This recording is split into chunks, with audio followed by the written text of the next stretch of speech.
Welcome to Fright Night. For real.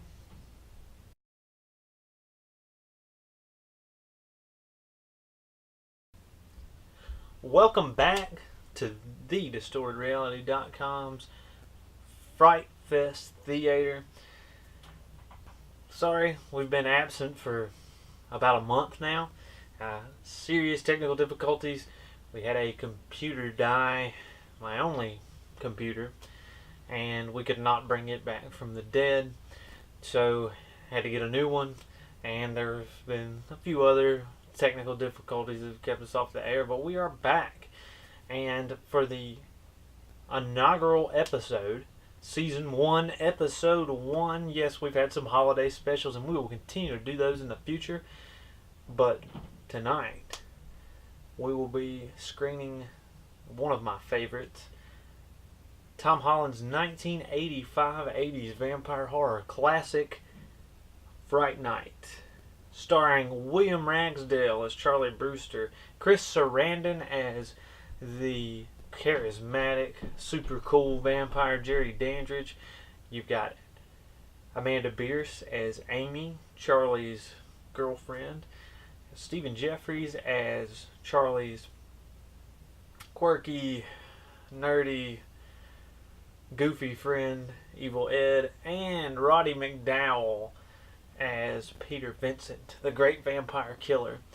Now, if you're not familiar with this movie, Vampire Jerry moves in next door to Charlie. Charlie discovers he's a vampire because Charlie is obsessed with the creatures of the night, and he's trying to convince Amy and Evil Ed that Jerry's a vampire. They're not buying it. They become worried about Charlie's mental health, so they contact Peter Vincent to try and prove that Jerry's not a vampire. Well, we all know Jerry is a vampire. Charlie knows Jerry's a vampire, and all that Peter does is anger Jerry, and the movie goes on from there. This movie is hilarious, great soundtrack. That's one of the best parts about the movie. Really sets the mood. Brad Fiedel does a phenomenal job, and you might recognize the name Brad Fiedel. He and James Cameron have collaborated on some pretty cool movies. Terminator 2. And this soundtrack is no different. Actually, I think he is better at horror. That's why the first Terminator film feels so horrific at times, and it's so tense, it's so suspenseful. It's not just James Cameron's wonderful directing, it is Brad Fiedel's soundtrack, and he brings that really, really to the forefront of Fright Night. He is very good at what he does. This soundtrack is killer. But it's not just the score of the film that makes it so good. The just 80s pop music. You've got some hair metal, and you've got some 80s club scene music. There's new wave in there. This is just a really, really fun movie, and it's very enjoyable. The color palette and the cinematography are enough to draw you in. Not only is this a good movie, not only is it scary, not only is it funny, but this is just a cool movie. I mean, really cool. And we will start watching Fright Night at 8 p.m. Eastern Standard Time. So if you want to join along with us on Facebook and you have access to this wonderful film, I know other than streaming, this one's a little hard to get a hold of in the United States. I actually had to order a copy from Eureka in the United Kingdom, and this is a great Blu-ray. It came with some great special features. If you love this movie and want to own it, you can usually pick up copies of this brand new on eBay. You might be able to get it on Amazon. I'm not 100% sure about that, but you can definitely order it and have it shipped here. I think I got my copy for right around $20 plus like $4 shipping. Good movie, great Blu-ray. Please check it out. And up next will be Fright Night 2.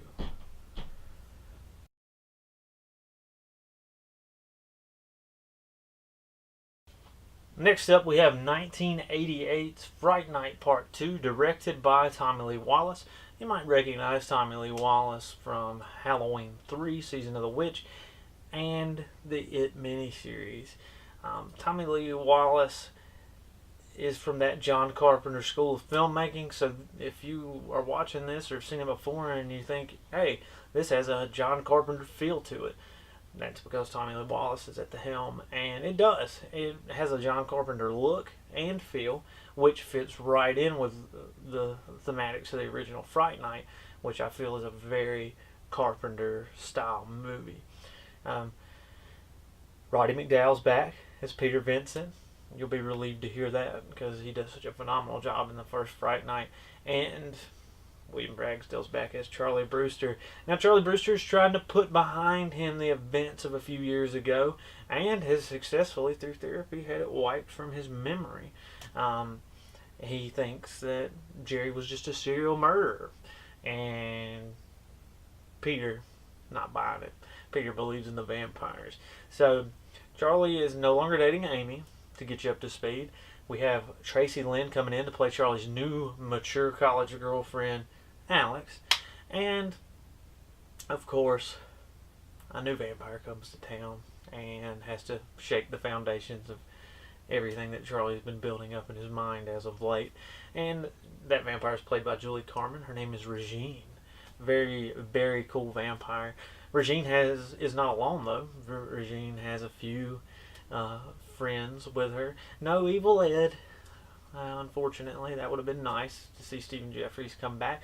But, honestly, his replacement in comic relief is played by John Grease, who you may recognize from Napoleon Dynamite. He played Uncle Rico. And he plays a character named Louis, who's a vampire, and Louis is awesome. And it's one of the best characters in the entire series. So, not a bad trade. Fright Night Part 2 did not perform quite as well as you would hope. That's part of the reason why there wasn't a Fright Night Part 3. We'll get to that in a moment. Fright Night Part 2 had a limited release due to some production woes. It wasn't distributed well. It wasn't advertised well. And it wasn't in theaters very long. And that really hurt it. But for the amount of time it was in theaters, it did pretty well. Now, Fright Night Part 3 was still supposed to happen until Lyle and Eric Menendez murdered Jose Menendez, who was in talks with Tom Holland and Roddy McDowall to produce the film. They were actually scheduled to have a meeting. I don't think it was the day the murders occurred, but it was somewhere around that time. And it's a real shame. That was a huge tragedy that happened, and it was also a tragedy for the Fright Night film series as well. This movie, highly underrated. Fright Night Part 2 just gets a bad rep, and it should not. It has the cool music, maybe even cooler music. The soundtrack is just as good. Brad Fiedel actually does a better job in this one than he did in the original Fright Night, in my opinion. And the soundtrack, you've got some Wilson Pickett in there with some classic rock, and then you've got your 80s music, your late 80s new wave, and things like that to really let you know what time period it's in. The movie it focuses more on the comedy, I feel, than the original Fright Night, and not as much on the scares. But that's okay, because it fits this movie well. The movie never takes itself too seriously, and is just an entertaining ride. It is something that I really feel any fan of 80s movies or 80s horror should watch, just like I feel that the first Fright Night is a rite of passage film for any horror fan. This came out a year after The Lost Boys, so I feel like they tried to take it in a little different direction than Lost Boys, which is fine, because Lost Boys was heavily inspired by the original Fright Night, as you can tell by watching it. Fright Night Part 2 is hard to get your hands on. I had to get a movies on demand release of it, which is cool. They did a really, really good job, the company that put this out, and it is just a good movie. It is very fun to watch. You should definitely check it out if you can. You might be able to stream this on Amazon Prime, possibly. I'd have to check on that. But you can definitely find a way to watch this one if you haven't seen it. And a lot of people haven't seen it. It surprises me how many people haven't seen it. Definitely worth a watch. especially if you're a fan of the original Fright Night. You should definitely check it out. Really can't stress you enough how underrated it is. You might hear from people that watched it around the time it came out or when the VHS was popular that it's not that great, but I didn't watch it until I was about 20, so I can't tell you, give you an opinion of how it came across in the early 90s, late 80s. All I can tell you is that it has aged very well, and you'd be doing yourself a disservice if you did not check this one out. Well, that about wraps it up for this one. Fright Night Part 2 will start at 10 p.m. Eastern Standard Time. For both films, the reviews will go online immediately following the film's conclusion. So please check those reviews out. If you feel the need to watch along with us, do so. We will be actively watching our social media accounts so that you can comment and maybe give a little bit of commentary of your own. Tell us what you think of the movie, what scene you're at, what's your favorite scene, and we would love to hear from you. Other than that, subscribe, share this video, give it a like, give our Facebook page a like if you haven't already, and check out our Instagram. Give us a follow on there. We usually post some pictures of at least a movie poster or maybe the Blu-ray box just to give you an idea of what we're watching, what's coming up. And check out thedistortedreality.com. We would love to have you on there. Well, until next time.